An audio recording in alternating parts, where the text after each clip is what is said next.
الحمدللہ رب العالمین والعاقبۃ للمتقین والصلاة والسلام علی سید الانبیاء والمرسلین والصلاة والسلام علی آباء سید الانبیاء والمرسلین والصلاة والسلام علی امہات سید الانبیاء والمرسلین والصلاة والسلام علی اعمام سید الانبیاء والمرسلین لا سیما افضل البشر بعد الانبیاء بالقول الغالب خیر الناصرین سیدنا ابو طالب علیہ الصلاۃ والسلام وعلی آلہ واصحابہ واہل بیتہ وعطرتہ وعشیرتہ اجمعین اما بعد فاعوذ باللہ من الشیطان الرجیم بسم اللہ الرحمن الرحیم والموفون بعہدہم اذا عاہدوا والصابرین فی البأساء والضراء وحین البأس اولئک الذین صدقوا واولئک هم المتقون صدق اللہ مولانا العظیم وبلغنا رسولہ النبی العظیم الرؤوف الرحیم ان اللہ وملائکتہ یصلون علی النبی یا ایھا الذین آمنوا صلوا علیہ وسلموا تسلیما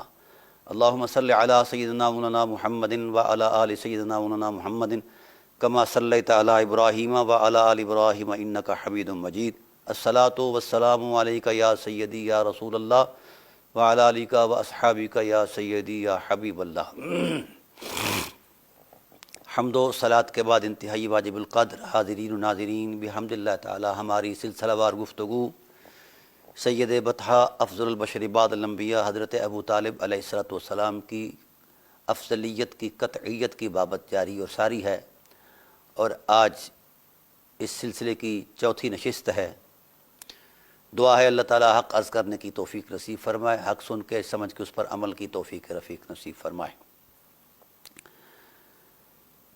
جناب ابو طالب علیہ السلام کی افضلیت اور اس کی قطعیت اتنی بلند بالا ہے اور اتنی روشن ہے کہ سورج کی روشنی سے بھی زیادہ روشن ہے۔ ان کی حرمت کردار اور ان کے ایثار و وفا کی داستان اتنی مقدس ہے کہ اس ٹائٹل پر آج تک کوئی نہ شخص پہنچ سکا ہے اور شاید نہ کوئی پہنچ سکے گا۔ جناب ابو طالب علیہ السلام کی ذات والا صفات کو اللہ نے اپنی عظمت کے اعتبار سے سب سے پہلا اعتماد قرار دیا ہے۔ اس پر کافی ساری گفتگو ہو چکی۔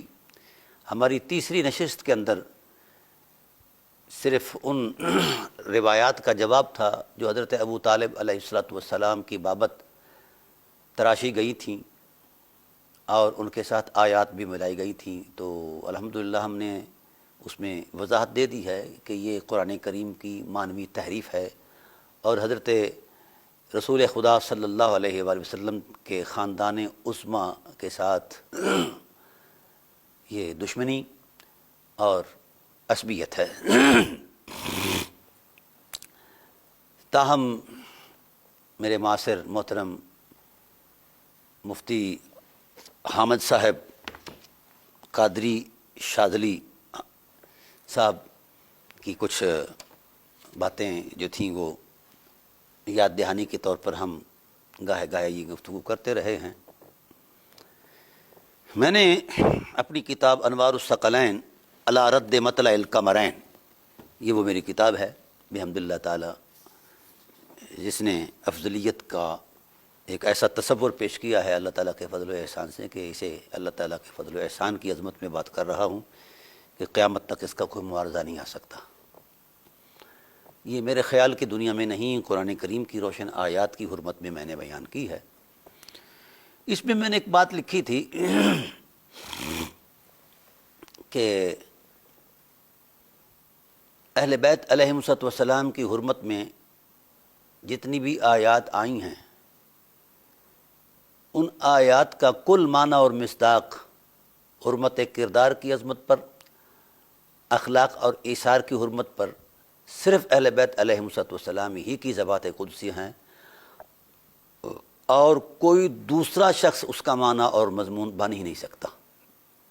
یہ انفرادیت حضرات اہل بیت علیہم السلام کو اللہ تعالیٰ کی ذات نے اپنی جناب سے عطا فرمائی ہے، اور اعلیٰ حضرت علیہ الرحمٰ نے جتنی آیات پیش کی تھیں تفضیل شیخین کے تصور میں، ان تمام آیات کا حرمت کردار کی بنیاد پر پہلا عنوان، پہلا معنی، پہلا مصداق اہل بیت علیہ السلام کی ذات والا صفات ہے۔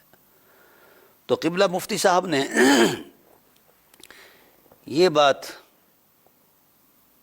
محسوس فرمائی اور اس پر بڑے کبیدہ خاطر ہوئے تو کہنے لگے کہ یہ جھوٹ ہے، ایسا نہیں ہے۔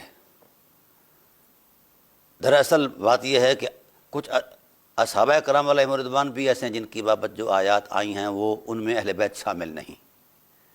تو آج تھوڑا سا میں مفتی صاحب کی خبر لے رہا ہوں۔ آپ نے یہ آیت پیش کی ثانی اثنین اذ ہما فی الغار اذ یقول لصاحبہ لا تحزن۔ یہ آیت سیدنا صدیق اکبر رضی اللہ تعالی عنہ کی عظمت میں آپ نے بیان فرمائی اور کہا کہ اس کا کل معنی اور مصداق سیدنا صدیق اکبر ہی کی ذات ہیں اور کوئی نہیں۔ میں نے ابتدا میں یہ بات کہی تھی کہ قرآن رویوں کو بیان کرتا ہے، کرداروں کے تقدس کا ترازو کرتا ہے، شخصیات کا تصور نہیں دیتا، کیونکہ کرداروں نے اسوہ بننا ہوتا ہے، کرداروں نے حرمت کردار کی درستگی کرنی ہوتی ہے۔ تو آئیے جو مفتی صاحب فرما گئے ہیں کہ اس کا معنی اور کوئی نہیں ہے، اور اسی آیت کو حضرت عمر فاروق رضی اللہ تعالی عنہ نے دلیل بنا کر یہ پیش کیا تھا سقیفہ بنو سعدہ کے اندر، افضلیت کی دلیل بنا کر۔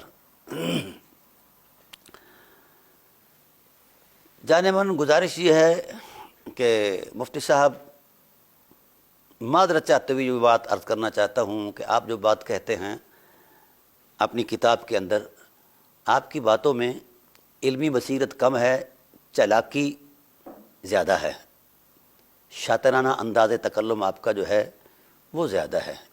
کیا سمجھتے ہیں آپ کے اس خطہ ارضی پر آپ کے علاوہ کوئی بندہ صاحب علم نہیں ہو سکتا، صاحب بصیرت نہیں ہو سکتا؟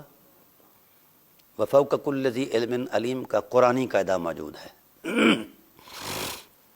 میں یہاں یہ آپ کو وضاحت کر دینا چاہتا ہوں کہ جس معنی میں، جس تشخص میں سیدنا صدیق اکبر رضی اللہ تعالیٰ عنہ کے ٹائٹل پر یہ آیت بیان کی جاتی ہے، اس میں کوئی شک نہیں کہ وہ کردار بھی دے رہے ہیں، میں نے اس کی وضاحت دے دی ہے، اور ساتھ بھی دے رہے ہیں، قربت اور میت بھی ساتھ ہے، اور صحبت کی عظمت بھی موجود ہے۔ اب آپ یہ سمجھے کہ بس یہ آپ کی انفرادیت ہے اور کوئی بندہ اس میں معنی اور مفہوم اور مضمون اور مصداق نہیں بن سکتا، لہذا یہ آپ کی افضلیت قطعیہ کی دلیل ہے۔ تو گزارش یہ ہے کہ حضرت عمر فاروق رضی اللہ تعالیٰ عنہ کی نگاہوں کے سامنے سیدنا صدیق رضی اللہ تعالیٰ عنہ کا وہ حرمت مآب کردار جو حضور سید عالم صلی اللہ علیہ وآلہ وسلم کی حمایت میں، نصرت میں، اعانت میں، محبت میں تسلسل پذیر تھا، تو اس میں کوئی شک نہیں کہ جناب ابوبکر صدیق رضی اللہ تعالیٰ عنہ ہی اس آیت کا معنی ہے۔ لیکن کیا اس سے مفضولیت اہل بیت ثابت ہوتی ہے؟ اللہ کے بندے، ابھی آپ کے کھیلنے کے دن ہیں، جھنجھنے بجانے کے دن ہیں، علم آپ سے بہت دور ہے اور علمی بصیرت آپ سے بہت دور ہے۔ میں نے پہلی نشست میں اس بات پر فیصلہ دے دیا تھا، یہ کردار بھی اگرچہ اپنی حرمت میں ایک مقام رکھتا ہے، لیکن اس سے اوپر کئی کردار ہیں جو اس کردار سے کہیں زیادہ بلند و بالا ہیں۔ تو جو نفوس قدسیہ ان بلند کرداروں میں موجود ہیں، ان کو اس کردار میں آنے کی کیا ضرورت ہے؟ اگر وہ کردار اس کردار سے چھوٹے ہوتے تو پھر تو کہا جا سکتا تھا۔ آپ کو اتنا نہیں یاد کہ غار ثور کے اندر جو ٹائم پیریڈ گزرا ہے اس مشقت کا، اس کا ٹوٹل ٹائم جو ہے وہ 3 دن رات ہے، اور اس سے پہلے شاب ابی طالب کے اندر جو وقت گزرا ہے مقتل نبوت پر کردار دیتے ہوئے مولا کائنات کا یا اہل بیت علیہ السلام کا، اس کردار کا ٹائم پیریڈ 3 سال ہے۔ تو جس نے 3 دن کردار دیا ہے اس کو آپ افضل کہہ رہے ہیں اس تصور میں، اور جس نے 3 سال کردار دیا ہے اس کے لیے آپ کے پاس مفضولیت کے پیمانے کے علاوہ کچھ نہیں ہے۔ یہ کون سی منطق ہے؟ اور اس کردار کے دینے والے کے اندر صرف دو مقامات کا تصور دیا گیا ہے، صحبت اور معیت کا، اور اس کردار کے اندر کردار دینے والے کا ٹائٹل جو ہے اس کو صحبت اور معیت سے اٹھا کر کہیں اوپر لے جا کر ذات رسول کی جان بنا دیا گیا ہے۔ صحابی ہونا زیادہ افضل ہے یا جان رسول ہونا، نفس رسول ہونا زیادہ افضل ہے؟ تو کچھ تو مفتی صاحب آپ خیال کر لیتے، اور آپ کے ساتھ جو ایک بناوٹی مفتی ہیں عاطف سلیم صاحب نقشبندی، ان کو نقشبندیت کا ہی لحاظ کر لینا چاہیے تھا۔ تو اس طرح بپھرنا اچھا نہیں ہے۔ علمی لیاقت اور علمی دیانتداری یہ دونوں چیزیں ضروری ہیں۔ تو بھائی 3 دن کہاں، 3 سال کہاں، پھر 3 دنوں کے اندر جو سہولتیں ہیں وہ کہاں، اور ان 3 سالوں میں جو صرف مشقتیں ہی مشقتیں ہیں وہ کہاں؟ اس کا موازنہ نہیں بنتا۔ اس لیے میں نے کہا تھا کہ آپ اہل بیت کا غیر اہل بیت سے مفاضلہ نہ کریں، اور آپ نے تو 55 سے بھی زیادہ جھوٹ بولے اپنی کتاب کے اندر، اور کہاں کہاں آپ نے کیا کیا کیا ہے بھی تو انشاءاللہ وقت آنے پر میں بتاؤں گا۔ ویسے میرا دل نہیں کرتا کہ آپ جیسوں کا جواب دیا جائے، اتنی کا آپ کی اوقات ہے، لیکن چونکہ ایک منظر نامے کو، ایک پاکیزہ خیال کو آلودہ کرنے کی آپ کوشش کر رہے ہیں، تو خیالوں کی طہارت کے لیے مواد مہیا کرنا ایک تحقیق کے طالب علم کی ذمہ داری ہوتی ہے۔ تو بھائی مولا کائنات کو اس کے معنی بننے، یا حضرت ابو طالب علیہ السلام کو اس معنی کے بننے میں کون سی ان کی عظمت ہے؟ وہ تو وہ کردار دے چکے کہ جہاں حرمت کردار بھی اپنی وجود کی بھیک مانگتے نظر آتی ہے۔ یہاں 3 دن ہیں، وہاں 3 سال ہیں، پھر ابو طالب علیہ السلام کے کردار کا ٹائم پیریڈ تو 50 سال بنتا ہے۔ اس کا عنوان بھی یہی تھا، حفاظت رسول، صیانت رسول، شفقت رسول۔ تو بھائی یہ موازنہ مولانا صاحب نہ کیا کریں۔ اور دوسرا آپ نے وہ اتقا والا تصور دیا تھا میرے اعتراض پر، تو بھائی اتقا کا معنی میں نے بتا دیا ہے کہ حرمت کردار کی بنیاد پر اتقا کا معنی اہل بیت ہیں، اولاً اہل بیت ہیں، اور ثانیاً جناب ابو بکر صدیق رضی اللہ تعالیٰ عنہ ہیں۔ تو آپ کی جو سب سے بڑی دلیل تھی قرآن کی آیات کے تصور میں، وہ تو الحمدللہ فقیر نے آپ کو اس کا جواب دے دیا ہے۔ آپ کا یہ اخلاقی فرض تھا کہ آپ نے جو مطلع القمرین کا جواب رقم فرمایا ہے، تو مطلع القمرین میں درج جتنی آیات ہیں جن پر میں نے معارضہ دیا ہے، میرے معارضے پر آپ اپنا معارضہ دے دیتے، دلیل دے دیتے، کچھ بھی نہیں۔ تو اس آیت کریمہ کو آپ سامنے رکھ کر بہت بڑی آپ نے جناب والا ہمت دکھائی، اور بہت بڑا تیر مارا کہ اس کا جواب ہی کوئی نہیں ہے۔ تو بھائی آپ ترازو کر لیں 3 سالوں کا 3 دنوں سے، 50 سالوں کا 3 دنوں سے، اور پھر ایثار اور وفاق کے تصور میں جو مالی ایثار ہے، جانی ایثار ہے۔ بس مجھے حیرت ہوتی ہے اس بات پر، یہ کیا سنیت ہے کہ 10,000 درہموں پر اور کچھ غلاموں کی آزادی پر اتنا ناچا جا رہا ہے، اور اتنا شور و غل کیا جا رہا ہے کہ اس حوالے سے جو بندہ اس سے اوپر کے کردار کو بیان کرتا ہے تو اسے دال مدر الگمراہ کہا جا رہا ہے۔ اس کا نام سنیت ہے؟ شرم آتی ہے مجھے ایسی سنیت سے کہ جو دلیل کے بغیر واہ ویلا کر کے اپنی مصنوعی فکر کو منوانا چاہتی ہے۔ یہ کوئی سنیت نہیں ہے۔ وہ اللہ کے بندے کہ غار ثور کے تصورات میں نے بیان کر دیے ہیں، اور شیب ابی طالب علیہ السلام کے بھی میں نے تصورات بیان کر دیے ہیں۔ تو آپ جب جناب سیدنا صدیق رضی اللہ تعالیٰ عنہ کے اس مال جس سے آپ نے غلام آزاد کروائے تھے، اس مال کو ایک پلڑے میں رکھ کر دوسرے پلڑے میں آپ اہل بیت علیہم السلام کی حرمتوں کو رکھ کر پھر ترازو کرتے ہو کہ یہ نیچے ہیں، وہ اوپر ہیں، یہ افضل ہے، وہ اہل بیت مفضول ہیں، مجھے یہ بتایا جائے کائنات کا کوئی ذی شعور آپ کے اس ترازو کو قبول کرے گا کہ آپ نے حضرت امیر حمزہ کے اعضائے عظمت کے کٹ جانے کی، ان کے وجود کے کٹ جانے کی، حضرت عبید اللہ بن حارث بن عبد المطلب کے شہید ہو جانے کی، اور جناب والا حضرت جعفر طیار کے بازوؤں کے کٹنے کی، ان کے سر کے کٹنے کی، ان کی شہادتوں کی، پھر یہ شہادتوں کا ایک تسلسل ہے، یہ شہادتوں کا ایک تسلسل ہے۔ سینکڑوں افراد اہل بیت علیہم الصلاۃ والسلام ہیں جو دین حقہ کی حرمت میں شہید ہوئے ہیں۔ تو کیا آپ نے ان سارے سروں کی قیمت وہ 10,000 درہم لگائی ہے؟ مجھے بتایا جائے کہ کہاں اہل بیت علیہ السلام کی نعشوں کے ٹکڑے اور کہاں وہ 10,000 درہموں کا تسلسل۔ آپ کی لگتا ہے مت ماری گئی ہے، آپ سے اللہ نے شعور سلب کر لیا ہے اور حکمت دین کو سلب کر لیا ہے۔ خود دین سے خالی ہو اور لوگوں کو بے دین ہونے کا طعنہ دیتے ہو، لوگوں کو کبھی رافضی کہتے ہو، کبھی کچھ کہتے ہو، کبھی کچھ کہتے ہو۔ میں نے 12 مرتبہ یہ وضاحت دے دی ہے کہ آپ بھی ہر روز فیضان روافض سے مستفید ہوتے ہیں، اور آپ کے آباء و اجداد علماء بھی ہوتے رہے ہیں، صدیوں سے ہو رہے ہیں۔ بہرحال اس پر تو پھر میں الگ سے گفتگو کروں گا کہ آپ کسی کو رافضیت کی گالی دینے میں یا تفضیلیت کی گالی دینے میں یا شیعت کی گالی دینے میں کتنے سچے ہیں۔ آپ کو اوقات یاد دلانا میری ذمہ داری ہے۔ صرف بات اتنا ہے کہ آپ نے ان سروں کی قیمت اتنی لگائی ہے۔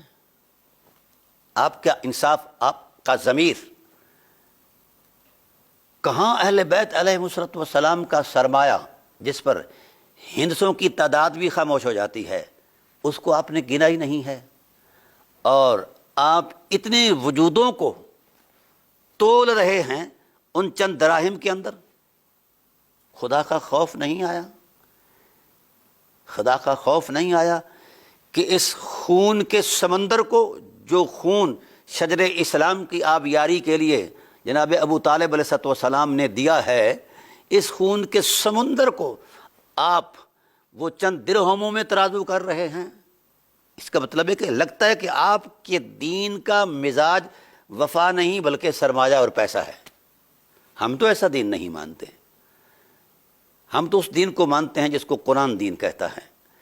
بے شک سیدنا ابوبکر صدیق رضی اللہ تعالیٰ عنہ کا سرمایہ، اس کی حرمت کو ہزاروں سلام، پر اس سارے سرمایہ کی قیمت ہم اہل بیت علیہ السلام کے سارے شہادتوں کے اثاثے پر کیسے منطبق کریں اور کیسے مطلب انصاف کریں اپنے ضمیر سے؟ ہم تو زندہ ضمیر لوگ ہیں، ہم ایسا نہیں کر سکتے، نہ ہو سکتا ہے۔ اب بتائیے، یہ 3 دن، ادھر 3 سال، پھر جناب ابو طالب علیہ السلام کے 50 سال، اور جناب ابو طالب علیہ السلام کتنے شہیدوں کے مورث اعلیٰ ہیں، اور آپ کی باقیات صالحات میں کتنا ذخیرہ ہے۔ مفتی صاحب، آپ کا دماغ پھٹ جائے گا۔ آپ کو بات کرتے ہوئے تھوڑا سا شرم آنی چاہیے تھی کہ کن نفوس قدسیہ سے کس کا مفاضلہ کر رہے ہو، کن کا مفاضلہ کر رہے ہو۔ قرآن کہتا ہے والباقیات الصالحات خیر عند ربک ثوابا وخیر عملا۔ اے میرے حبیب، آپ اپنے امتیوں سے کہہ دیں کہ جو نیکیاں آپ کما رہے ہیں یہ آپ کا ذخیرہ بن رہی ہیں، اور نیک اولاد، امام راضی نے یہاں اولاد بھی مراد لی ہے، نیک اولاد کی نیکیاں بھی آپ کی تربیت کے اعتبار سے ان کا ذخیرہ بنتا ہے، ذخیرہ آخرت بنتا ہے۔ اسے باقیات صالحات کہتے ہیں۔ نیک اولاد بھی گویا باقیات صالحات کا معنی ہے۔ مولوی صاحب، میرا آپ سے چیلنج ہے، جتنی باقیات صالحات کا اثاثہ حضرت ابو طالب علیہ السلام کے نامہ اعمال میں ہے، کائنات کی کوئی تاریخی شخصیت بتا دیں،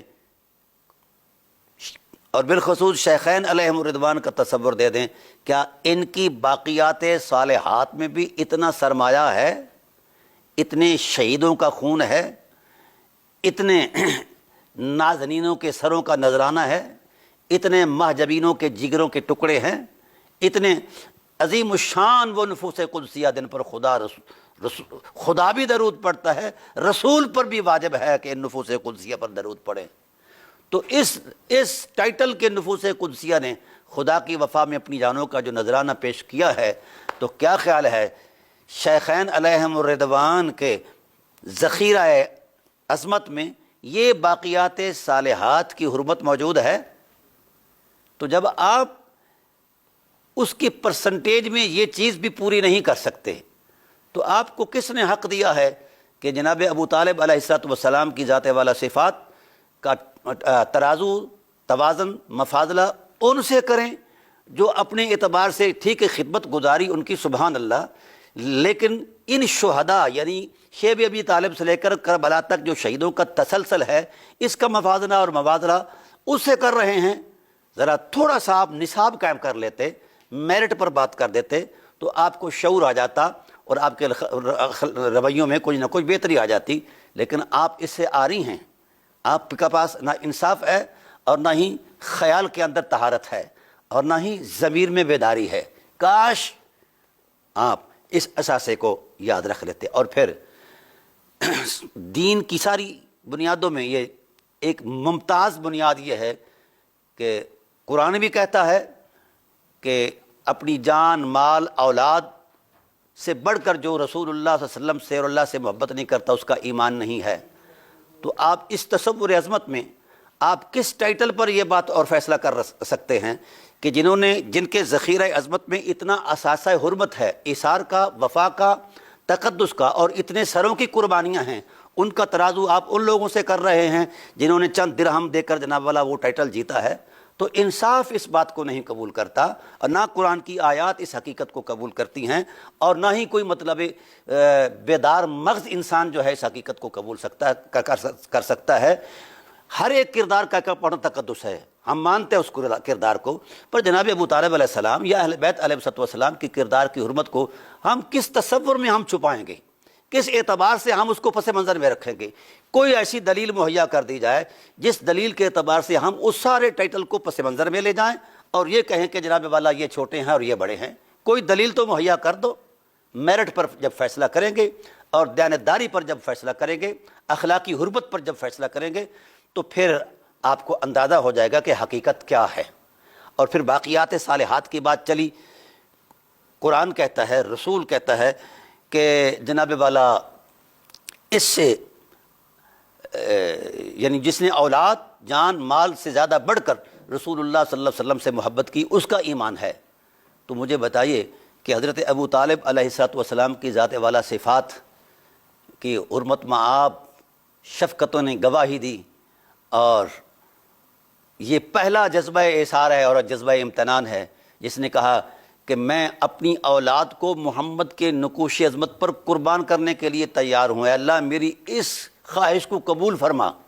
جو یہ کہہ رہا ہے، اور پھر وہ یہاں یہ بھی کہہ رہا ہے اس اعتبار سے کہ جناب والا کونوا فدن لکم وما ولدت نفسی، یہ اپنی اولاد سے کہہ رہا ہے کہ تمہیں میں نے خدا سے مانگا ہی اسی لیے ہے کہ تم کو محمد صلی اللہ علیہ وسلم کی ذات پر قربان کرنا ہے۔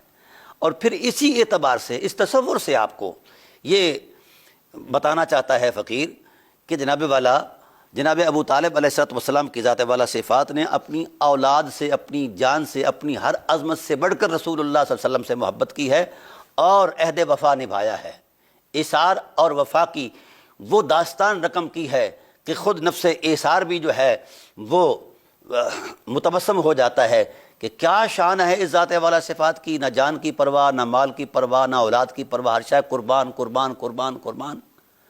تو پھر جو شخص اپنی اولاد سے، اپنی جان سے، اپنی ہر عظمت سے بڑھ کر رسول سے پیار کرتا ہے، تو قرآن کہتا ہے مومن وہی ہے، رسول کہتے ہیں مومن وہی ہے۔ قل ان کان آباؤکم وابناؤکم واخوانکم وازواجکم وعشیرتکم اموال اقترفتموها وتجارۃ تخشون کسادها ومساکن ترضونها احب الیکم من اللہ ورسولہ۔ یہ قرآن کا فیصلہ ہے۔ جو رسول کی ذات سے، اپنی اولاد سے بڑھ کر محبت کرے، اپنی ذات سے بڑھ کر محبت کرے، لیکن چونکہ آپ نے تاریخ نہیں پڑھی نا، حضور نے فرمایا میری ذات سے اپنی ذات پر ترجیح دینے والا مسلمان نہیں ہو سکتا، میری اولاد سے اپنی اولاد کو ترجیح دینے والا، میری اولاد پر اپنی اولاد کو ترجیح دینے والا مسلمان ہی نہیں ہے۔ لا یؤمنو، یہ الفاظ ہیں نبوت کے۔ تو مجھے بتائیے کہ یزید اور حسین دونوں برابر ہو سکتے ہیں؟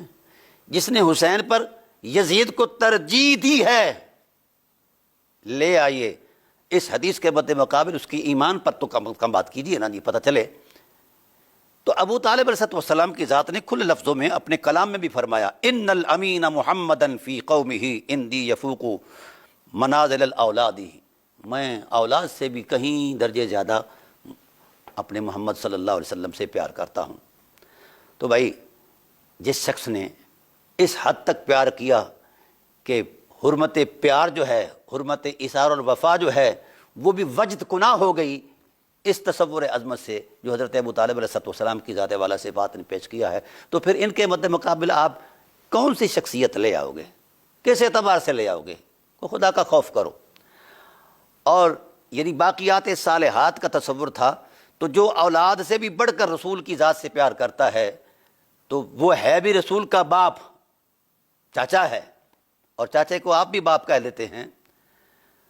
تو جس ذات والا صفات کی باقیات صالحات میں اتنی شہادتوں کا تسلسل موجود ہو، اتنی قربانیوں کی حرمت موجود ہو، خون کے سمندر موجود ہوں دین کے لیے، اور پھر خود ذات رسول جس کی باقیات صالحات کا نقش اول ہوں، تو بتائیے اتنے ذخیرے والا بندہ کائنات میں کسی کے دامن میں ہے؟ خود رسالت پناہ عالم صلی اللہ علیہ وسلم کی ذات والا صفات باقیات صالحات ہیں، کس کی؟ حضرت ابو طالب علیہ السلام کی اور حضور کے والد گرامی کی۔ تو یہ قرآن پاک کا فیصلہ ہے، والباقیات الصالحات خیر عند ربک ثوابا وخیر عملا، اور ایک مقام پر فرمایا والباقیات الصالحات خیر عند ربک ثوابا وخیر مردا۔ تو بھائی موازنہ کس بات پر؟ آپ میرٹ پر فیصلہ کر دیجیے، اتنا نصاب ایثار لے آئیے، نصاب وفا لے آئیے، وہ خواہ مالی سرمایہ ہو، جانی سرمایہ ہو، اولاد کا سرمایہ ہو، وقت کی عظمتیں ہوں، وہ لے آئیے۔ حضرت ابو طالب علیہ السلام کے مد مقابل وہ شخصیت پیش کر دیجیے، ہم سلام کریں گے اس شخصیت کو، لیکن دلیل کی حرمت پہ پیش کیجیے، بریلویت کے خول سے نکل کر پیش کیجیے۔ یہ قرآن شریف بریلی شریف میں نازل نہیں ہوا کہ ہم اس پر جناب اعلیٰ حضرت علیہ رحمہ کی ذات پر اتنا ہی اعتقاد کریں جتنا صاحب قرآن پر کیا جاتا ہے، ایسا نہیں ہو سکتا۔ وہ صاحب علم ضرور ہیں، صاحب عرفان ہیں، ہمارے بزرگ ہیں، ان کی عظمتوں کو ہزاروں سلام، لیکن اس کا یہ مطلب تو نہیں کہ ہم نصوص قرآن کو چھوڑ کر بریلی شریف چلے جائیں، ایسا نہیں ہو سکتا۔ یہ تو بات طے ہے آپ کے سوالوں کا جواب۔ دوسرا یہ ہے کہ جو آپ نے اپنی کتاب کے اندر جو کل ذخیرہ جمع کیا ہے، آپ کی باقی ڈرامائی باتوں کا جواب میں نے کیا دینا ہے؟ وہ تو اس لائق ہی نہیں کہ ان پر کوئی تبصرہ کیا جائے۔ آپ نے 15 روایات پیش کی ہیں، اور ان 15 روایات میں کی جو صورتحال ہے 15 روایات کی، وہ یہ ہے کہ آپ نے 6 مرتبہ انہی 15 کے فگر میں 6 مرتبہ قول ابو ہریرہ کو پیش کیا، 5 مرتبہ حضرت عمر رضی اللہ تعالیٰ عنہ کے قول کو پیش کیا، اور اسی طرح ابن عمر کے قول کو پیش کیا۔ قول رسول تو آپ نے ایک بھی پیش نہیں کیا۔ یہ جو آپ روایت لے کر آ رہے ہیں جناب والا، ما طلعت الشمس، میں نے پچھلی نشست میں بھی کہا تھا کہ اس روایت کا تانا بانا بڑا عجیب ہے۔ یہ جتنی اسناد سے آئی ہیں یہ روایت، اور آپ کی سب سے بڑی دلیل یہ ہے، تو یہ روایت اصلاً موضوع اور گھڑی ہوئی روایت ہے۔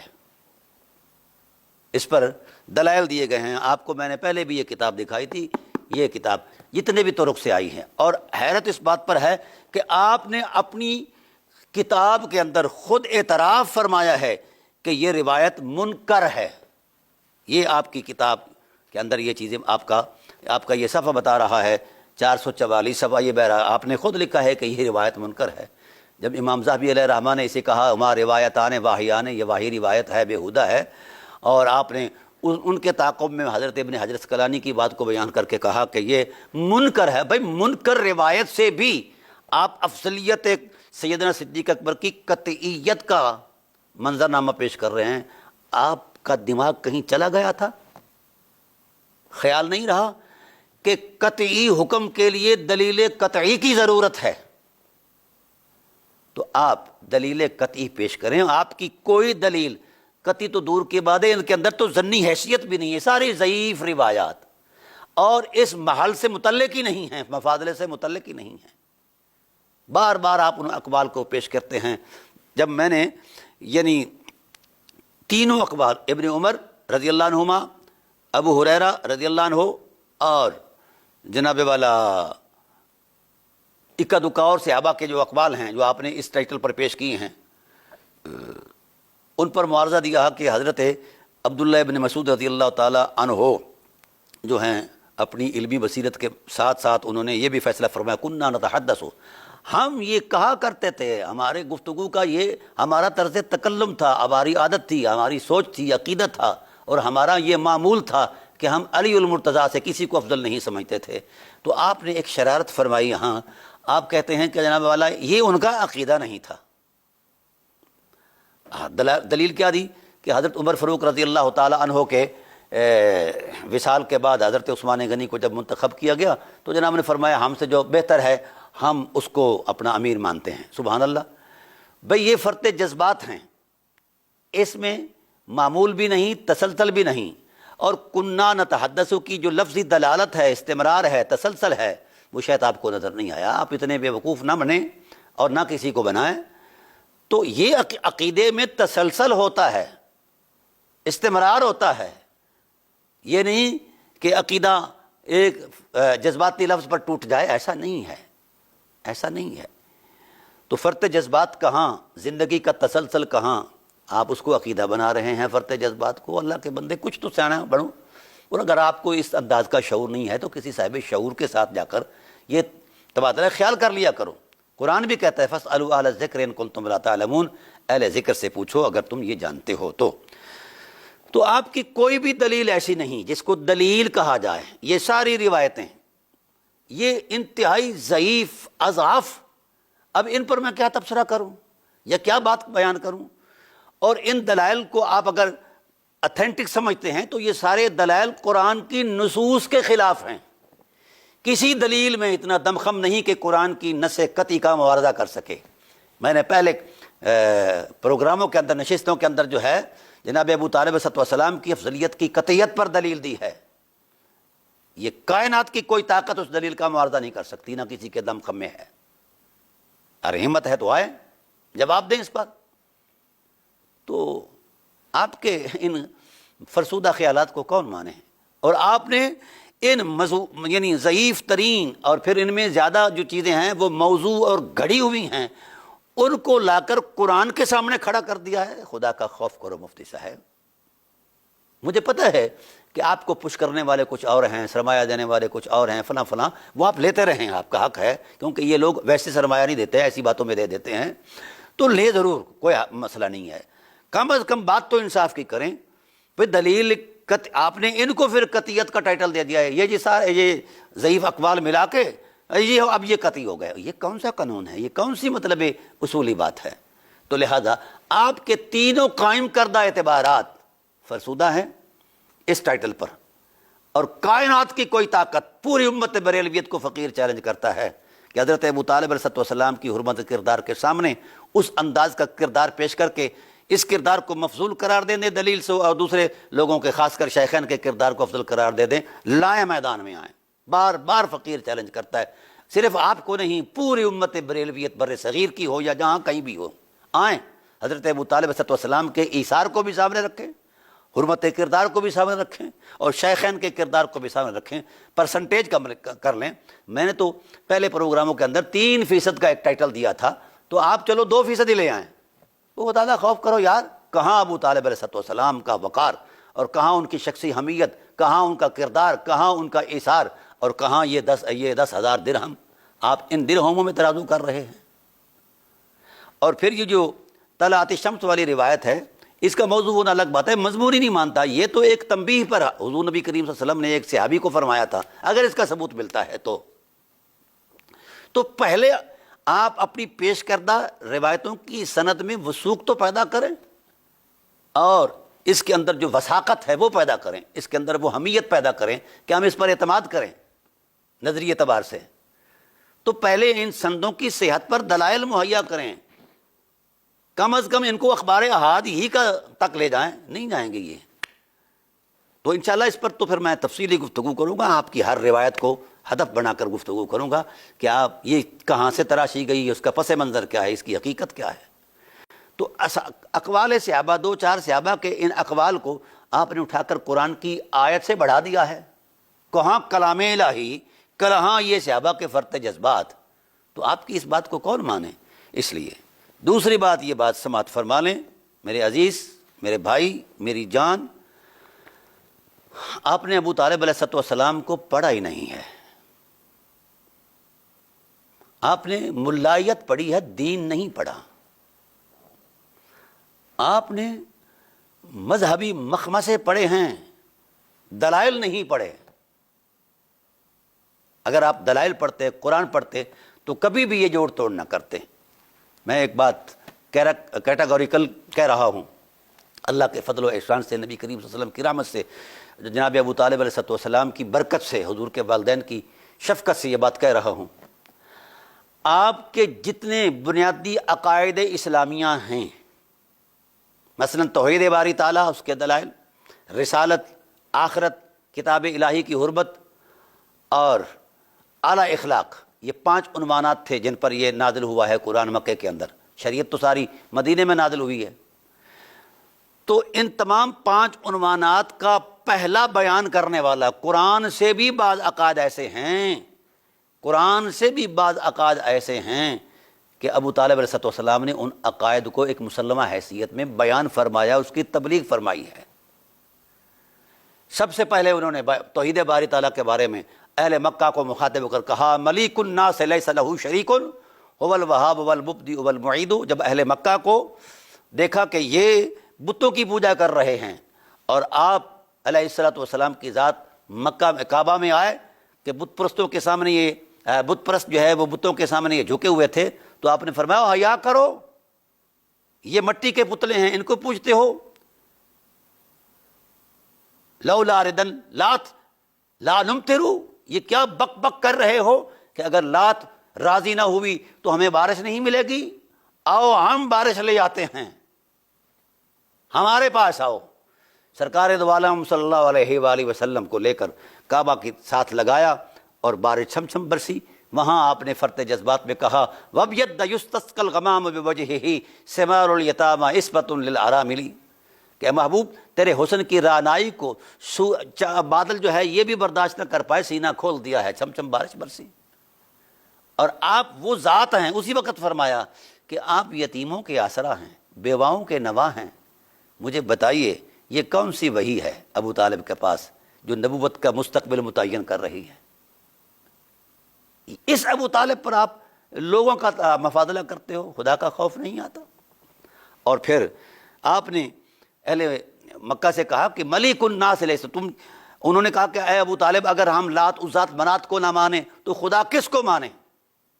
کہا میں بتاتا ہوں میں کس کو خدا مانتا ہوں. انہوں نے کہا کہ آپ کیوں نہیں مانتے ان خداؤں کو؟ آپ نے لات کا اشارہ کر کے فرمایا میں ان کو لات مارتا ہوں، یاد رکھو. وَإِنَّ سَنَائی، یہ آپ نے ارشاد فرمایا کہ میں ان پلیدیوں سے دور ہوں. کہا تو کہ تم کس کی پوجا کرتے ہو؟ فرمایا ملیک الناس لیس لہ شریک هو الوہاب والمبدئ والمعید ومن تحت السماء لہ بحق ومن فوق السماء لہ عبید. میں اس کی عبادت کرتا ہوں، میں اس کے ساتھ پیار کرتا ہوں جس کا شریک کوئی نہیں ہے. زمین کی تہ سے لے کر خلائے آسمان تک کائنات کا ذرہ ذرہ اسی کے لیے جھکا ہوا ہے، اور آسمانوں سے اوپر جو حقیقتیں ہیں وہ بھی اسی کی بارگاہ عظمت میں جھکی ہوئی ہیں. میں اس کو خدا مانتا ہوں جس کا شریک ہی کوئی نہیں ہے. مولویو آپ کو خیال صدیوں بعد آیا ہے کہ خدا کو لا شریک کہنے کا. حضرت ابو طالب علیہ السلام نے تو نزول قرآن سے بھی پہلے خدا کو لا شریک کہا ہے. سرزمین مکہ پر یہ گواہی گونجتی رہی ہے صدیوں سے، لیکن چونکہ آپ کے کان بھی بہرے ہیں اور آنکھیں بھی اندھی ہیں، آپ کو یہ حرمتیں، یہ عظمتیں نہ نظر آتی ہیں نہ سنائی دیتی ہیں. دل تو ویسے ہی کالے ہو چکے ہیں بغض اہل بیت کے حوالے سے. پھر دوسرا عقیدہ آیا ہے رسالت کا.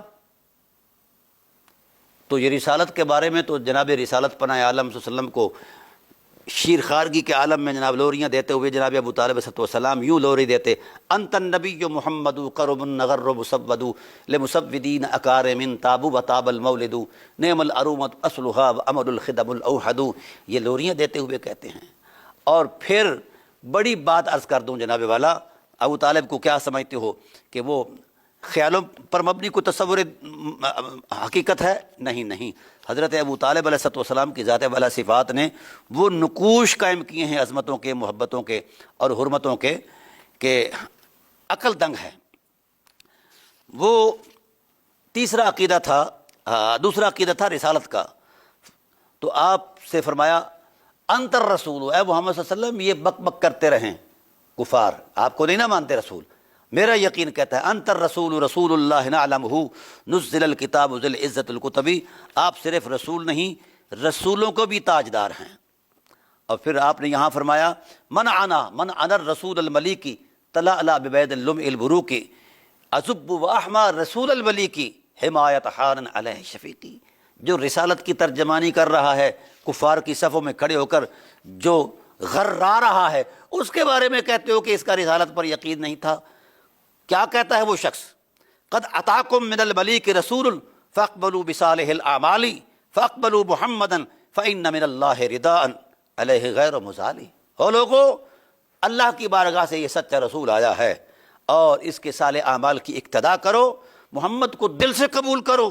یقیناً میں اعلان کرتا ہوں کہ یہ اللہ کی طرف سے وہ چادر لے کر آیا ہے نبوت کی، وہ لباس میں ملبوس ہو کر آیا کہ اس کو قیامت تک کوئی نہیں ہٹا سکتا۔ اور پھر آپ ختم نبوت کا بڑا آج کل واویلا ہے۔ ہاں، قرآن کریم نے احزاب، سورہ احزاب جو مدینے میں نازل ہوئی، اس سے کئی سال پہلے ابو طالب علیہ السلام نے رسول دو عالم صلی اللہ علیہ وسلم کو خاتم النبیین کہا امین محب فی العباد مسوم بخاتم رب قاہر للخواتمی۔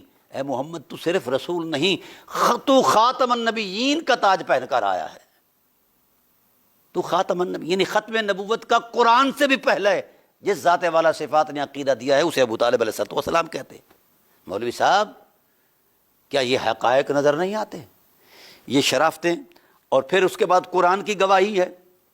حرمت قرآن کی بابت ابو طالب علیہ السلام بولتے ہیں یاتی بامر جلی غیر ذی عوج کما قد تبین فی آیات یاسین۔ اے لوگو، محمد صلی اللہ علیہ وسلم جو بیان کرتے ہیں یہ اللہ کی طرف سے وحی آتی ہے، اور اس میں کوئی ٹیڑھا پن نہیں، بلکہ ٹیڑھے دلوں کو یہ سیدھا کرنے آیا ہے قرآن، ہدایت کا نور لے کر آیا ہے، اس کے سینے میں ہدایت کا نور ہے۔ آؤ، اگر کچھ سمجھ رکھتے ہو تو پھر قرآن کی سورہ یاسین کی ہی تلاوت کر لو۔ کیا مولانا صاحب آپ کو یہ چیزیں نظر نہیں آ رہی جو حضرت ابو طالب علیہ السلام کے دلوں کے ارمان ہیں اور عظمت یقین ہیں؟ تو دراصل جب بندہ اپنا عصبیت کی پٹی باندھ لیتا ہے تو پھر حقائق چھپ جاتے ہیں، اسے نظر نہیں آتے ہیں۔ تو میں عرض یہ کر رہا ہوں، یہ اپنی اولاد کو آخری دموں میں یہ کہہ رہے ہیں اوصی بنصر النبی الخیر مشہدو، اے میری اولاد، میں تمہیں وصیت کر رہا ہوں آخری سانسوں میں، یہ اللہ کا رسول ہے، سچا رسول ہے اور آخری رسول ہے، اور میں کہہ رہا ہوں یہ سب رسولوں سے افضل رسول ہے۔ یہ وہ ہے کہ جس کی زیارت کے لیے رسول ترستے رہے ہیں، جس کی زیارت کے لیے فرشتے ترستے ہیں، کائنات ترستی ہے۔ علی ابن و ام الخیر عباسا بحمزۃ الاسد المخشی سولتہ وجعفر ان تزود دونہ النواسا وہاشما کلھا اوصی بنصرتہ ان یاخذوا دون حرب القوم امراسا کونوا فدا لکم نفسی وما ولدت من دور احمد عند الروع تراسا بکل ابجد مسکول عوارضہ تخالہ فی سواد اللیل مقباسا۔ آپ نے نہ تو قرآن کا سینہ کھولا ہے مولوی صاحب، اور نہ ہی آپ نے ابو طالب علیہ السلام کا سینہ کھولا ہے۔ جتنی معرفت ابو طالب علیہ السلام کی ذات والا صفات کو ہے رسالت کی، اتنی کسی کو نہیں ہے کائنات کے اندر۔ اور پھر تیسرا عقیدہ جو آپ کا ہے وہ ہے آخرت کا عقیدہ، قیامت کا عقیدہ، قیامت ضرور آنی ہے، اس پر مواخذہ ہے، اجر و ثواب کے معاملات ہیں، یہ ساری چیزیں ہیں۔ تو آئیے ابو طالب علیہ السلام سے عقیدہ آخرت سماعت فرمائیں۔ وہ للکار کر اپنی اولاد سے بھی کہتے ہیں، اہل مکہ سے بھی کہتے ہیں، او لوگو، شرف القیامت بالمعاد بنصرہ ویعاجل الدنیا ویہوز السوددا۔ لوگوں، قیامت کا دن ایک یقینی حقیقت ہے۔ اگر اس دن کی آپ بزرگی چاہتے ہو، شرف چاہتے ہو، اس دن میں اللہ کے ہاں احترام چاہتے ہو، پھر محمد کی غلامی میں آ جاؤ، جس طرح میں غلامی کرتا ہوں تم بھی اسی غلامی میں آ جاؤ، کیونکہ محمد کی غلامی جو ہے یہ شرف ہے، بزرگی ہے قیامت کے دن کی۔ آپ کے تو نقشہ خیال میں ابھی چیزیں نہیں ہیں جو حضرت ابو طالب علیہ السلام کی ذات والا صفات امت کو دے رہے ہیں اور مخلوق کو دے رہے ہیں۔ اور سبحان اللہ، کیا کہنے، کہتے ہیں اما علی فرتبتہ امہ ونشأ علی مقۃ لہ وتتزیدا۔ علی کی ماں فاطمہ بنت اسد جب علی کی پرورش کرتی، پالتی، کھانا کھلاتی، تو ایک نیت، ایک جذبے سے کھلاتی، کہتی کہ اللہ لوگ جانور پالتے ہیں تیرے حرم میں قربان کے لیے کرنے کے لیے، میں علی کو پال رہی ہوں تیرے نبی کی ذات پر قربان کرنے کے لیے۔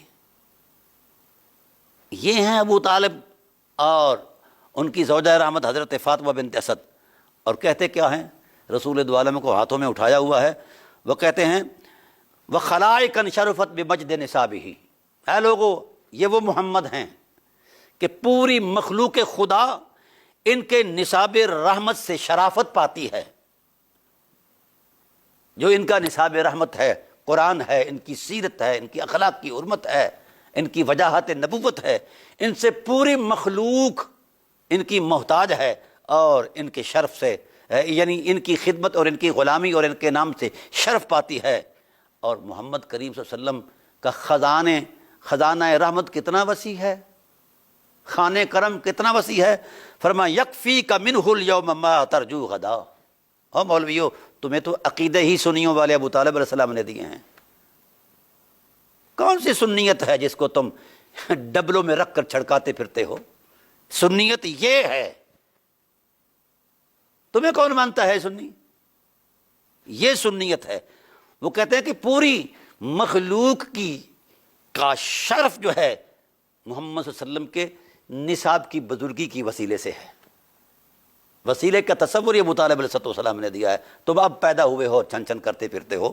پھر فرمایا یکفیک من الیوم، محمد کریم کے کرم و سخا کی دریاؤں کی انتہا یہ ہے کہ جس وقت محمد کریم کسی کو نوازتے ہیں، یکفیک منہ الیوم، آج کسی کو نوازا ہے، ما ترجو غدا، تو کل قیامت آ گیا، کل کا دن جو ہے کل کے لیے وہ مانگنے کی گنجائش ہی نہیں رکھتے کہ کل کوئی پھر آ جائے یا زندگی میں دوبارہ آ جائے کہ جناب وہ سرمایہ ختم ہو گیا۔ محمد اتنا عطا کرتے ہیں، اتنا عطا کرتے ہیں کہ دامن بھی بھر جاتے ہیں اور خلائیں بھی بھر جاتی ہیں۔ یہ ابو طالب کا عقیدہ ہے۔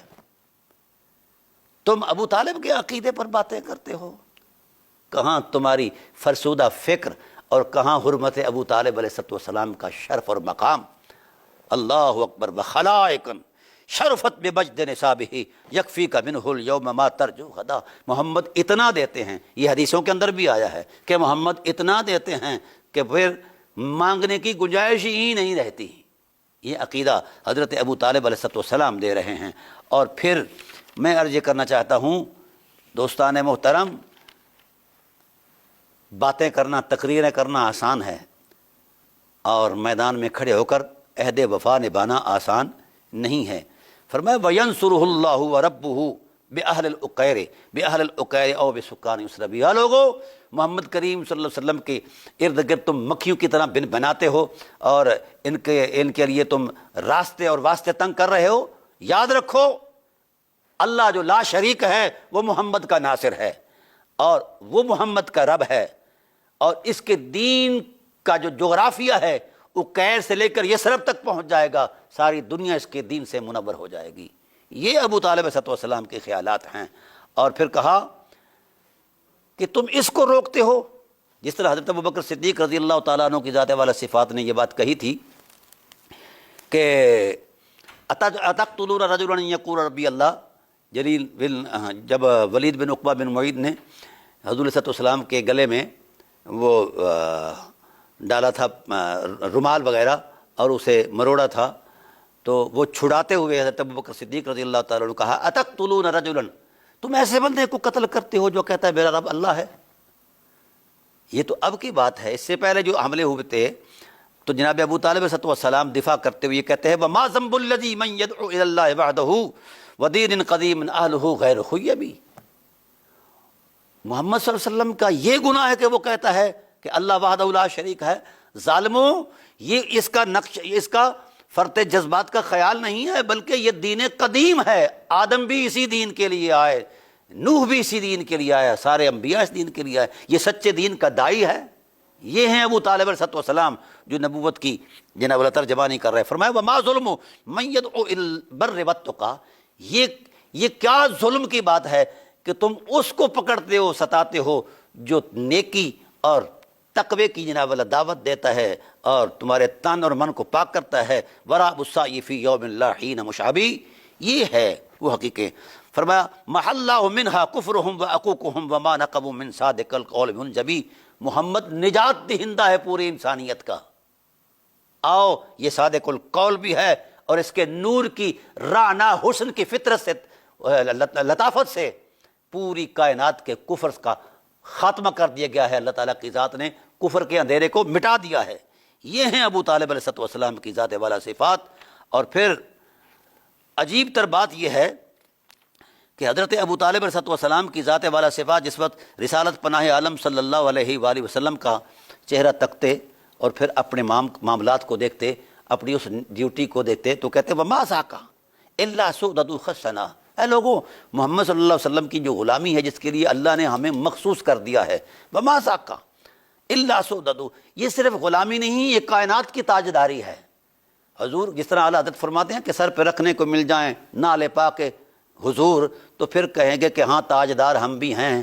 یہاں تو نال پاک کے تصور میں اتنی بڑی عظمت ہے، تو ابو طالب صلی اللہ علیہ وسلم نے صرف نال تو نہیں اٹھایا، اس نے تو محمد کو اٹھا کر کھلایا ہے، لوریاں دی ہیں۔ تو اس تصور عظمت والے بندے کے بابت اس کو وہ اپنی سرداری پر رعنائی کا اظہار کر رہا ہے کہ میں سردار ہوں کائنات کا، کیونکہ میں محمد کریم صلی اللہ علیہ وسلم کا غلام ہوں۔ پھر کہتے ہیں وَمَا ذَاكَ إِلَّا سُؤْدَدُ خَصَّنَا بِهِ إِلَٰهُ الْعِبَادِ وَاصْطَفَانَا لَهُ الْفَخْرَ، ہمیں اللہ نے مصطفیٰ بنایا ہے، اور یہ ہمارے لیے اللہ کی اس نعمت پر یہ ہمارے لیے فخر کی بات ہے اور ہماری عظمت کی بات ہے۔ اللہ اکبر۔ پھر حضور صلی اللہ علیہ وسلم کو گود میں اٹھاتے ہیں اور یوں لوریاں دیتے ہوئے مکہ کے اندر آ کر کہتے ہیں اذا قیل من خیر هذا الورى قبیلا واکرمہ اسرتی اناف بعبد مناف اب وفضلہ ہاشم الغرتی لقد حل مجد بنی ہاشم مکان النعیم والنصرتی وخیر بنی ہاشم محمد رسول الالہ علی فطرتی۔ لوگ کہتے ہیں کیا لائے ہو؟ فرمایا اس ذات کو لایا ہوں جس کا قبیلہ اتنا بلند ہے کہ نعیم اور نصرہ ستارے بھی نیچے رہ جاتے ہیں ان کے قدموں کے وہ سے لے کر، یہ لوگ اس سے بھی اوپر چلے جاتے ہیں۔ اور ہاشم کی اولاد کا ایک چشم و چراغ لایا ہوں، اور جو بنی ہاشم میں جو سب سے افضل ہے، جس سے کے اوپر فضیلتیں انتہا پذیر ہو جاتی ہیں، وہ محمد صلی اللہ علیہ وسلم کی ذات ہیں۔ یہ وہ ہیں رسول الالہ علی فطرتی۔ تم دیکھتے ہو کہ عرب کے اندر، عرب کی سنگلاخ زمین کے اندر وحی کا نور ہزاروں سال سے نہیں آیا، اب محمد آ گئے ہیں، وحی کا نور بھی ساتھ لے آئے ہیں۔ یہ ہیں وہ ابو طالب علیہ السلام جن کی بابت مولوی خیال آرائی کرتا ہے۔ حضرت امیر حمزہ سے کہتے ہیں جس وقت انہوں نے برے مجمع میں کلمہ پڑھا نا، کہا صبرن ابا یعلا علی دین محمد، ڈٹ جا اے ابی یعلا، یہ کنیت تھی حضرت امیر حمزہ کی، ڈٹ جا اللہ کے رسول صلی اللہ علیہ وسلم کے دین پر، وکن مظہرا للدین وفقت صابرا، تو پھر گونجدار آواز سے اعلان کر دیے کہ محمد اللہ کے سچے رسول ہیں، ڈرنا نہیں ہے، میں آپ کے ساتھ ہوں۔ وحط من اتی بالحق من عند ربہ بصدق وعزم لا تکن حمزہ کافرا، فرمایا وناد قریشا بالذی قد اتیتہ، کھول کے ندا دے دے مکہ کی گلیوں کو، دھمکا دے اپنی آواز کی قوت سے کہ محمد صلی اللہ علیہ وسلم اللہ کے سچے رسول ہیں اور میں آپ کے ساتھ ہوں جس طرح رسول اللہ صلی اللہ علیہ وسلم کے ساتھ ہیں۔ تو پھر فرط جذبات میں ہاتھ کھولے، یا شاہد الخلق علی فاشہدی انی علی دین النبی احمدی من دل فی الدین فانی مہتدی یا رب فاجعل فی الجنان مقعدی۔ اس دین کا پہلا ترجمان، پہلا پاسبان ابو طالب علیہ السلام ہے۔ اس کے بارے میں تم خیال کرتے ہو ان جھوٹی اور جعلی روایتوں کے تسلسل میں کہ جناب اللہ یوں ہے یا ہے، اٹھاؤ اپنی اس جھوٹی اور حجرہ ساز شریعت کو، بھاگ جاؤ، اب فقیر تمہیں پاکستان کی سرزمین پر ایسا نہیں کہنے دے گا اللہ تعالیٰ کے فضل و احسان سے۔ اب اس پر قانون سازی بھی ہو رہی ہے الحمدللہ تعالیٰ، ہم اس پر کوشش کر رہے ہیں۔ اور فرمایا لقد اکرم اللہ النبی محمدا فاکرم خلق اللہ فی الناس احمدا، اللہ نے ساری کرامتیں محمد کو عطا کر دی ہیں، ساری بزرگیاں سمیٹ کر ان کے دامن میں رکھ دی ہیں۔ پوری مخلوق میں اگر کوئی اکرم ذات ہے تو وہ محمد صلی اللہ علیہ وسلم کی ذات ہے۔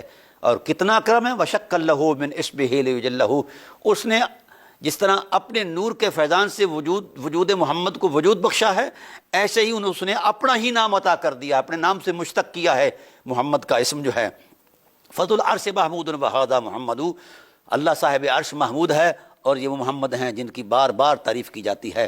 تو ناظرین کرام، یہ تھے وہ ابو طالب علیہ السلام جس نے سارے مسلمہ عقائد، جو مولوی جس کو مسلمات دین کہتا ہے، جس کے نہ ماننے سے انسان کافر ہوتا ہے، ہماری فقہ کے اندر، ہماری علمی تصورات کے اندر، تو میں یہ کہتا ہوں کہ ان حقیقتوں کا سب سے پہلے ابو طالب نے ترجمانی کی ہے۔ قرآن بھی بعد میں آیا ہے، رسول بھی بعد میں تشریف فرما ہوئے ہیں۔ تو جس کے من کی کائنات کے اندر اس قدر تلاطم خیز جذبات نور ہوں، کہیں وہ اللہ کی الوہیت بیان کر رہا ہے، اور کہیں رسول کی رسالت کے حسن کی عظمتیں بیان کر رہا ہے، کہیں قرآن کی حرمت بیان کر رہا ہے، کہیں احوال آخرت بیان کر رہا ہے، اور کہیں حرمت دین کے لیے اپنی جان سپاری کا اظہار کر رہا ہے، اور مشقتوں سے مشقت درد مشقت بأسا درہ ہین البأس کی تفسیر بن رہا ہے۔ بولیے روئے کائنات میں اس آیت کی سب سے پہلی تفسیر کون ہے؟ کردار کی عظمت میں کون ہے؟ لے آئیے، لے آئیے۔ 50 سال کا ٹائم پیریڈ حرمت وفا میں، پھر ان میں خاص کر 3 سال شیب ابی طالب کے، پھر بھی اپنے کردار کو مرنے نہیں دیا، اپنے کردار کی عظمت میں کہا ان علی و جعفر ثقتی عند احتدام الامور والقرب، اے علی اور جعفر تم میری غیرت کا اعتماد ہو، تم میری حرمتوں کا خیال رکھنا، میری عظمت وفا کو داغدار نہیں ہونا، تم پر اعتماد کر رہا ہوں۔ محمد کریم پر مصائب آئیں تو کٹ جانا، مصیبتوں کو ہٹاتے رہنا۔ محمد کریم پر حالات آئیں تو حالات سے لڑ جانا، گردنیں پیش کر دینا۔ اسے ابو طالب علیہ السلام کہتے ہیں۔ یہ اپنی اولاد، حالانکہ اولاد کے ساتھ تو انسان کے فطری جذبات کے ارمان ہوتے ہیں کہ میری اولاد یہ ہو، میری وہ ہو، تو یہاں کیا کہا جا رہا ہے؟ اولاد کو قربان ہونے کے لیے تیار کیا جا رہا ہے۔ تو ناظرین کرام، میں کس حوالے سے جناب ابو طالب علیہ السلام کی ذات کو قرآن کے کس ٹائٹل پر پیش کروں؟ ادھر قرآن کی آیات پڑھتا ہوں، اور ادھر جناب ابو طالب علیہ السلام کی سینہ رحمت میں اٹھنے والے وہ طوفانی جذبے جنہوں نے پورے کفر کو دبوچے رکھا، پورے کفر کو۔ اور حضور نبی کریم صلی اللہ علیہ وسلم نے خود اس کا اعتراف فرمایا ہے کہ جب تک بابا ابو طالب علیہ السلام حیات رہے، میں بھی محفوظ رہا، میرا دین بھی محفوظ رہا، میری امت بھی محفوظ رہی۔ جب ان کا سایہ سر سے اٹھا تو مصائب نے بارش کی طرح میرے اوپر برسنا شروع کر دیا۔ اور پھر کہتے کیا ہیں حضرت ابو طالب علیہ السلام اپنے بیٹے علی سے، ان علی و جعفر ثقتی، اور تم میرا اعتماد ہو، میں جا رہا ہوں، میرا اعتماد زندہ رکھنا۔ عند احتدام الامور والقرب اراہما عرضۃ لکا سامیت او انتمی الی حسبی لا تخذلا وانصرا ابن امکما اخی لامی من بینہم و ابی واللہ لا اخذل النبی ولا یخذلہ من بنی ذو حسبی۔ خاندانی لوگ جو ہیں وہ نبوت کا پہرا دیتے ہیں، نبوت کو بیچا نہیں کرتے، نبوت پر کمائی نہیں کیا کرتے، قربانی دیا کرتے ہیں، اپنی جان کی کمائی پیش کر دیتے ہیں، اپنی کمایا ہوا مال پیش کر دیتے ہیں، اپنی اولادیں پیش کر دیتے ہیں۔ اور یہ ایک تاریخی حقیقت نہیں بلکہ نقشہ انسانیت پر یہ وہ زندہ اور تابندہ کردار ہے کہ روئے کائنات کا کوئی شخص اس کردار سے ابھی تک نہیں گزرا ہے۔ کسی کے ریکارڈ کے اندر ایسا کردار جو حضرت ابو طالب علیہ السلام نے دیا ہے تو سامنے لے آؤ، تو ہم اس کو افضل ماننے کے لیے تیار ہیں۔ ورنہ یہ چلاکیاں اب نہیں چلیں گی مفتی صاحب، اور یہ چون چنا جو کی جا رہی ہے کہیں حجروں کے اندر، کہیں مجروں کے اندر، کہیں کچھ اب نہیں چلنے والا یہ ڈرامہ۔ آؤ ہم آپ کو دعوت دیتے ہیں، ابو طالب علیہ السلام کے دامن رحمت سے وابستہ ہو جاؤ۔ یہ دامن رحمت رسول کے لیے بھی دامن عافیت تھا، اسلام کے لیے بھی دامن عافیت تھا، اور امت کے لیے بھی دامن عافیت تھا۔ آج بھی ان کا جذبہ عظیمت جو ہے ہمارے لیے دامن رحمت ہے، ان کا اثار اور وفا کا تقدس جو ہے وہ ہمارے لیے اسوہ عظمت ہے۔ امت جب تک بو طلبی نہیں ہوگی، امت اپنے وقار کو کھو بیٹھے گی۔ آؤ، وقار اسی میں ہے، عظمت اسی میں ہے، اور شفقت اسی میں ہے کہ ہم اس انداز میں جناب ابو طالب علیہ السلام کی اسوہ عظیمت کی روشنی میں رسالت پناہ عالم صلی اللہ علیہ وسلم کی ذات والا صفات کے ساتھ وابستہ ہو جائیں، اور یہ چلاکیاں چھوڑ دیں، ترازو شرازو یہ سب ڈرامہ ہے تمہارا، اس کی کوئی گنجائش نہ قرآن کے کسی حرف کے اندر ہے، نہ رسول دو عالم کی حیات عصمت کے کسی حرف کے اندر ہے۔ یہ تمہارا خود ساختہ تصور دین ہے، اسے فقیر اعلانیہ مسترد کرتا ہے۔ جاؤ، اٹھاؤ اپنی شریعت اور بھاگ جاؤ، آپ کی کوئی حیثیت نہیں۔ اللہ ہمیں ابو طالب علیہ السلام کے دامن رحمت سے وابستہ فرمائے، اور ان کی اسوہ عظیمت کی روشنی میں وفا کا عہد نبھانے کی توفیق نصیب فرمائے۔ وما علینا الا البلاغ المبین۔